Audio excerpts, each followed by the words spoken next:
പ്രശാന്ത്, ഈ BJP എപ്പോഴും മത്സരത്തിൽ അവർ ഓരോ മണ്ഡലങ്ങളെ ക്ലാസ് തിരിക്കും. എ ക്ലാസ് പ്രധാനമായിട്ടും നമുക്കറിയാം, പാർലമെൻറ്റ് തെരഞ്ഞെടുപ്പിൽ 6 എ ക്ലാസ് മണ്ഡലം ഉണ്ടായിരുന്നു. ഇതുപോലെ തന്നെ നിയമസഭയിലും ഉണ്ടായിരുന്നു. ഈ ക്ലാസ് തിരിക്കുമ്പോൾ അതിനകത്ത് വേറൊരു പ്രത്യേകത കൂടിയുണ്ട്. ഇതിനകത്ത് അതിൻ്റെ ഒരു സാമ്പത്തിക ക്രൈറ്റീരിയ കൂടി നിൽക്കുകയാണ്. എ ക്ലാസ് മണ്ഡലത്തിന് ചെലവഴിക്കുന്ന തുക സി ക്ലാസ് മണ്ഡലത്തിലില്ല. അപ്പോൾ ഇതിനു വേണ്ടി പലപ്പോഴും അതിന് തന്നെ ഒരു മത്സരമാണ് എ ക്ലാസ് മണ്ഡലത്തിലേക്ക് കടന്നുകൂടാനായിട്ട്. ഇക്കഴിഞ്ഞ നിയമസഭാ തെരഞ്ഞെടുപ്പിൽ BJPയുടെ എ ക്ലാസ് മണ്ഡലങ്ങളിൽ ഒഴുകിയെത്തിയ ഫണ്ട് വേണ്ട തരത്തിൽ ചിലയിടത്ത് എത്തിയിട്ടില്ല എന്ന ശക്തമായ ആരോപണം ഉയരുന്നുണ്ട്. PC ജോർജിൻ്റെ മണ്ഡലത്തിൽ നിന്ന് തന്നെയാണ് ഇതൊക്കെ കേൾക്കുന്നത്. എന്താണ് ഇപ്പോൾ PC ജോർജ് ചില വെളിപ്പെടുത്തൽ നടത്തുന്നു, അതിൽ നിന്ന് പിന്മാറുകയോ ഒക്കെ ചെയ്യുന്നുണ്ടല്ലോ.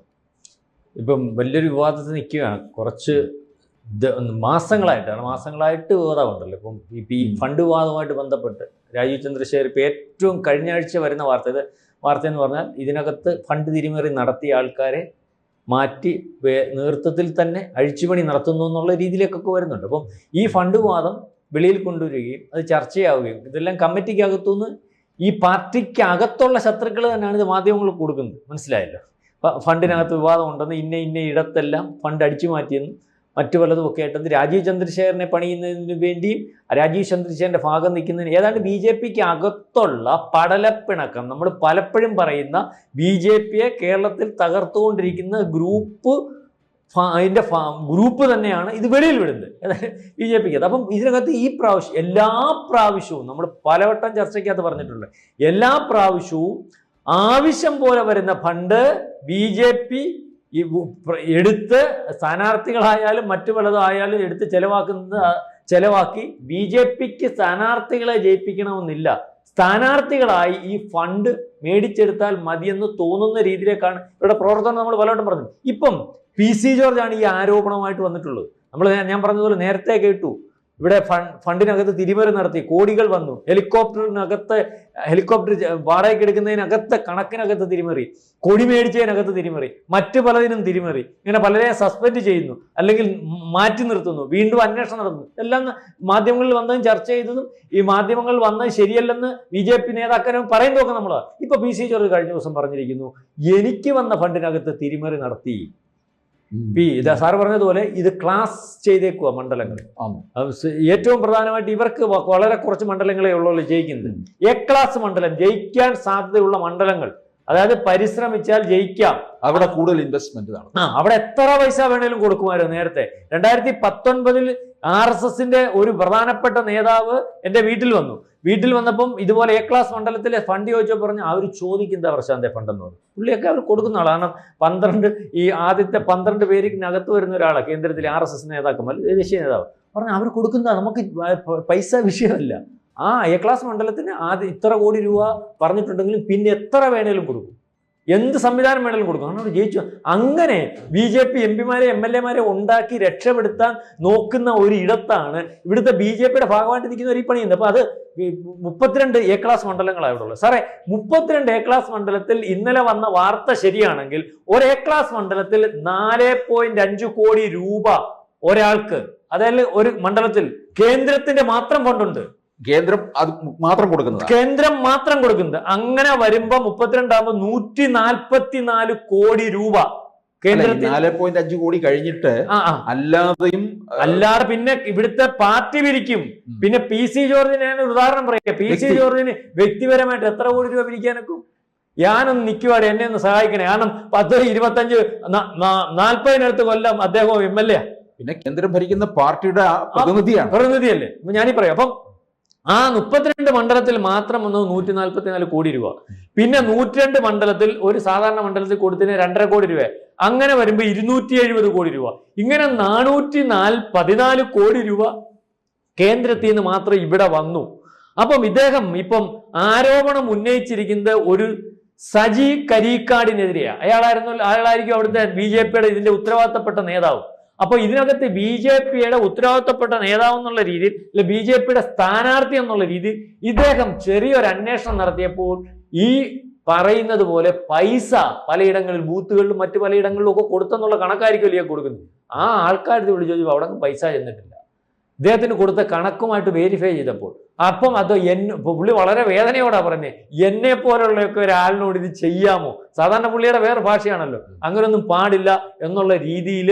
അതായത് അദ്ദേഹത്തിന് എ ക്ലാസ് മണ്ഡലം എന്നുള്ള രീതിയിൽ സാർ ആദ്യം പറഞ്ഞതുപോലെ വന്ന പണത്തിനകത്ത് PC ജോർജിന്റെ പോലും പണം തിരിമറി നടത്തി എന്നുള്ള രീതിയിലേക്കുള്ള ആരോപണം വരുന്നു. ഇതിനകത്ത് രണ്ട് പ്രശ്നമുണ്ട് സാറേ.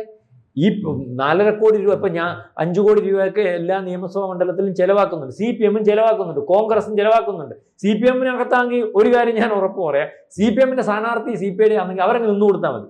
പിന്നെ പൈസ പിരിക്കത്തില്ല അടിക്കത്തില്ലെന്നൊന്നും ഞാൻ പറയുന്നില്ല, അവർ കാണുമായിരിക്കും. പക്ഷെ അത് പാർട്ടിയാ, നേതാക്കന്മാരാ പിരിക്കുന്നത്, അവന്മാരെ അടിച്ചോണ്ട് പോകുന്നത്. മനസ്സിലാവുന്നുണ്ട്? ഇതുപോലുള്ള പ്രശ്നം വരുന്നില്ല.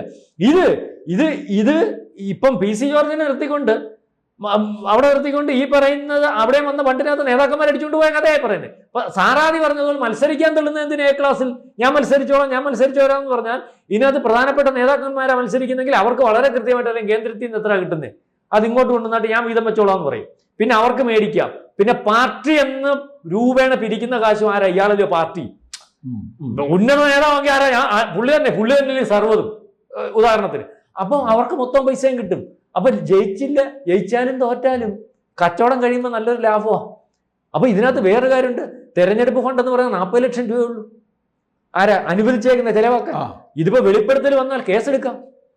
ഇത് അവിടുത്തെ MLA 5 കോടി രൂപ ചെലവാക്കിയിട്ടുണ്ടെങ്കിലും അവിടെ നിൽക്കുന്ന ഇപ്പൊ ജയിച്ച ആള് അല്ലെങ്കിൽ CPM-കാർക്കൊക്കെ പരാതി കൊടുക്കാം, മറ്റ് രാഷ്ട്രീയ പാർട്ടികൾക്ക് ഇതിനെപ്പറ്റി അന്വേഷിക്കാൻ. PC ജോർജ് ഇപ്പം മാധ്യമങ്ങൾക്കും അല്ലെങ്കിൽ മാധ്യമങ്ങളൊക്കെ ഫോണിൽ വിളിച്ചപ്പോഴും ഒക്കെയാണ് ഈ കഥ പറയുന്നത്. PC ജോർജിന്റെ ഒരു പ്രസംഗം ലീക്കായിട്ടുണ്ട്. ഇതെല്ലാം തെളിവുകളാണ്. അപ്പം അതിപ്പോ നിഷേധിച്ചെങ്കിലും ഇത് പാർട്ടിക്ക് ഒരു കുരുക്കാണ്. Poonjar A class മണ്ഡലമായിരുന്നു.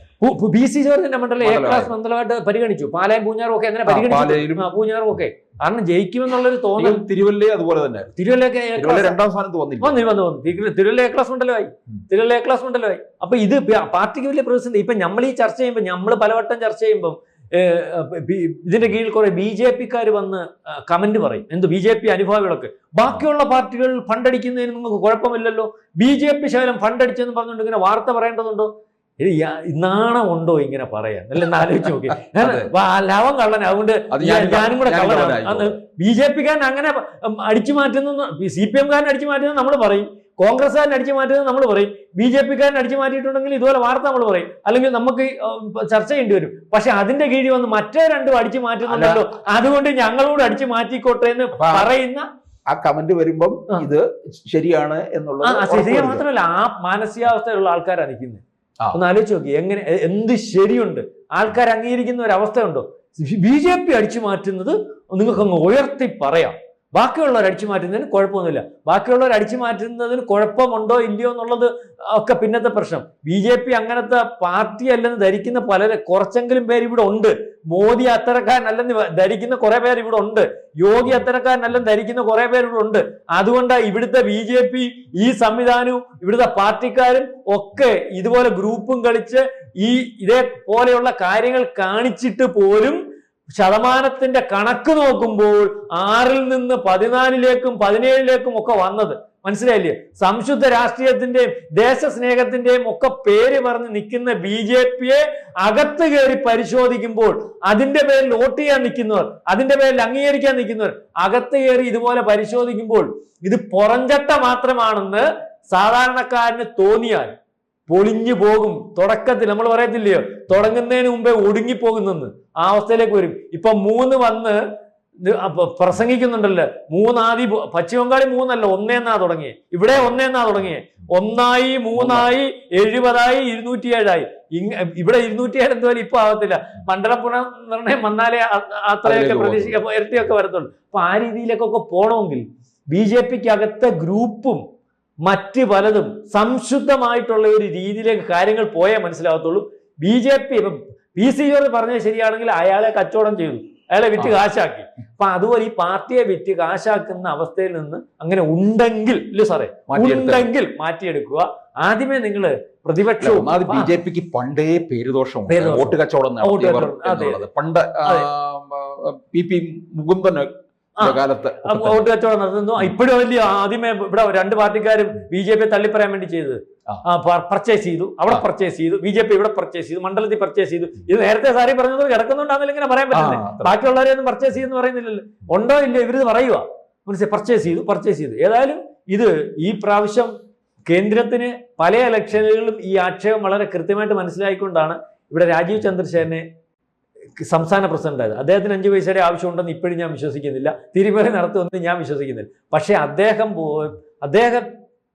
അദ്ദേഹത്തെ മുൻനിർത്തി ഈ പണി ഇപ്പോഴും നടന്നിരിക്കുന്നു. മുൻനിർത്തി എന്ന് പറഞ്ഞാൽ അദ്ദേഹം പോലും അറിയാതെ ഈ പണി ഇപ്പം നടന്നിരിക്കുന്നു. അപ്പോൾ ഈ പണി നടത്തിയവരെ നടത്താൻ പറ്റാത്തവർ കുരുക്കി, അല്ലെങ്കിൽ ഇത് വെളിയിൽ കൊണ്ടുവന്നു, മാധ്യമങ്ങളിൽ കൂടി വെളിയിൽ കൊണ്ടുവന്നു, അല്ലെങ്കിൽ ഊമക്കത്തുകളിൽ കൂടി രാജീവ് ചന്ദ്രശേഖരനെ അറിയിച്ചു. ഇപ്പോൾ ഏറ്റവും അവസാനം PC ജോർജ് അദ്ദേഹത്തിൻ്റെ ഈ ഒരു പാർട്ടി പ്രസംഗത്തിൽ പറഞ്ഞ കാര്യം അതിനകത്തുനിന്നും ലീക്കായി. അദ്ദേഹത്തെ വിളിച്ചു ചോദിച്ചപ്പോൾ അദ്ദേഹത്തിന് സ്വയം അറിയാമല്ലോ, അയാൾ ആദ്യമേ വെടിവായുത്തരം പോലത് ഇങ്ങനെ ഉള്ളതെന്ന് പറഞ്ഞ് വിളിച്ചു പറഞ്ഞത് മാധ്യമങ്ങളിൽ വാർത്തയായി. ഇപ്പോൾ അത് തിരിച്ച് 3 ദിവസം കഴിഞ്ഞപ്പം തിരിച്ചു പറയുന്നു എന്നുള്ളതാണ്. അല്ല, പക്ഷേ ഇതിനെല്ലാം തെളിവുകളായി. ഏതായാലും വീണ്ടും ഫണ്ട് വിവാദത്തിൽ BJP കുരുങ്ങിയിരിക്കുകയാണ്. ഇതിപ്പോൾ കുരുക്ക് നിയമപരമായിട്ട് കൂടി ഇലക്ഷൻ കമ്മീഷനിൽ കൂടി പോകാനുള്ള സാധ്യതയും കൂടുതലാണ്.